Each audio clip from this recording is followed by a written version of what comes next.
We begin with breaking news out of the United States this hour, where the number of people missing in deadly floods in Texas has risen dramatically. The death toll stands at 109 and the state's governor says at least another 161 are still missing.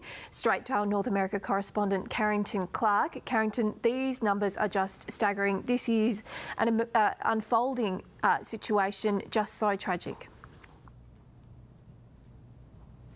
Yeah, sadly, the scale of this tragedy is just revealing itself by our devastating hour. And what we're seeing now is that this drastic increase in the missing number in Kerr County. This is the most affected county on the banks of the, which takes in part of the Guadalupe River. At the moment, the death toll from Kerr County was 87 alone. 30 of those were children. And now the governor of Texas is saying 161 people, at least 161 people are missing. And this is a major increase in what we thought was the missing number. There had been talk of dozens, but 161 would be obviously a terrible toll. This is already shaping up as one of the worst natural disasters in recent US history. Obviously, people have been particularly touched by the deaths of so many children, particularly at Camp Mystic, which was a Christian summer camp for girls, where so many have tragically lost their lives. Part of the reason we have seen such a high death toll from this flash flood, it hit on the July 4th weekend. So many were camping in this area and it hit very early in the hours of July 4th on the Friday. And so there is obviously question marks about exactly why warnings weren't put out earlier and why so many people were in danger. We have the governor of the state of Texas, Greg Abbott, has taken questions from journalists. It did get quite confrontational at points. There are real questions being asked, particularly about the role of state officials, both in the sense of trying to warn about this impending tragedy, but also about how quickly they have responded to it. But Governor Abbott is saying that all those missing will be found. Know this: we will not stop until every missing person is accounted for. Know this also: there very likely could be more added to that list. Now, this has become a major political question as well. There have been questions raised about whether Donald Trump's cuts to the federal bureaucracy might have impacted the ability to project this potential tragedy. At the moment, there doesn't seem to be clear evidence that any cuts affected the warnings that came through, but there are other questions about whether or not a potential warning system wasn't put in place when it should have been because of cost.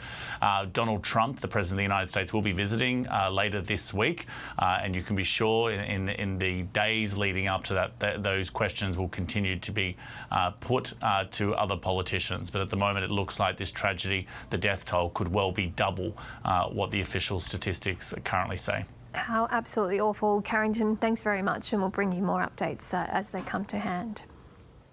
Back home now, millions of Australians with mortgages will be doing the sums this morning after the Reserve Bank's shock decision to hold off on a widely expected interest rate cut for at least another month.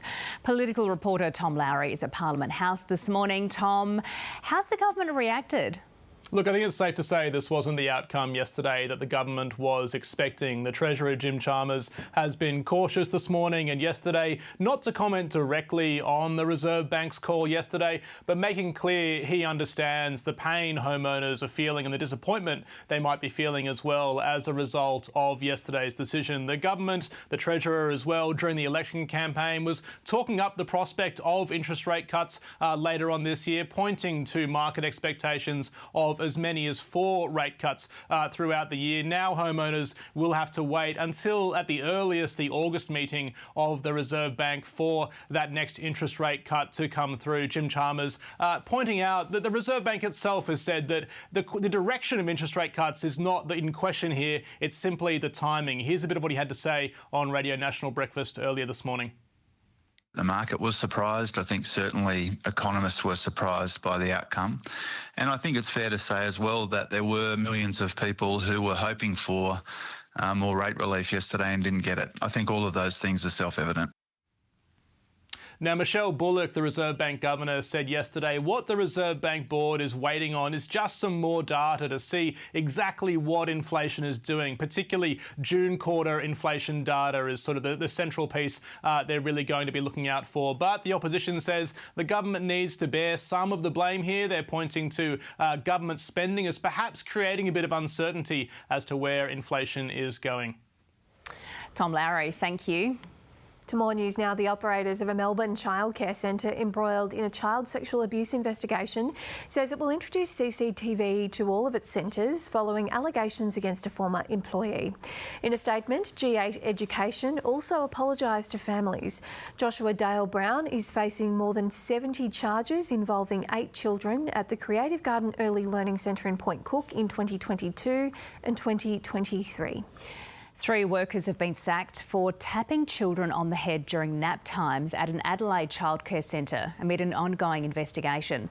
South Australia's Education Standards Board has also ordered the Little Shining Stars Early Learning Centre, which is at Clemzig, to delete photos of children that had been stored to document nappy rash and minor injuries.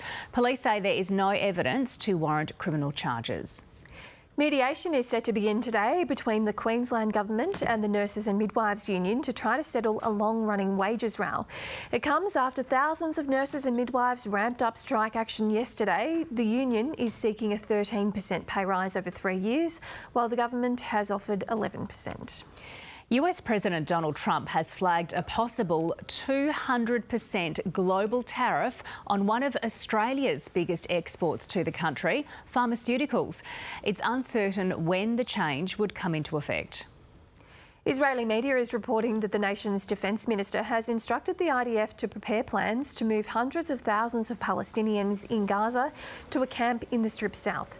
Under the plan, once Palestinians are in the camp, they wouldn't be allowed to leave. The United Nations has previously warned deportation or forced displacement of civilians is prohibited under international humanitarian law. It comes as US President Donald Trump insists a ceasefire deal is close. Firefighters are battling wildfires in several European countries as parts of the continent swelter through extreme temperatures. A fast-moving fire in the south of France has forced Marseille Airport to suspend flights. Holiday goers in Athens are also having their travel plans disrupted, with scorching heat prompting authorities to close the Acropolis for several hours. The entire city of Nedlands Council in Perth will be sacked and replaced by 3 commissioners after an extraordinary chain of 4 councillor resignations. Western Australia's local government minister announced the sacking yesterday, but Mayor Fiona Argyle says she's not going anywhere. The council was already under investigation by the Department of Local Government over claims of governance breaches. Well, it is a massive night in sport because 83,000 fans will be pouring into Sydney's Olympic Stadium for the State of Origin decider. Cameron Munster has rejoined his Queensland teammates and will lead out the side in tonight's State of Origin just days after his father died. The Blues are aiming to win for the 2nd year running.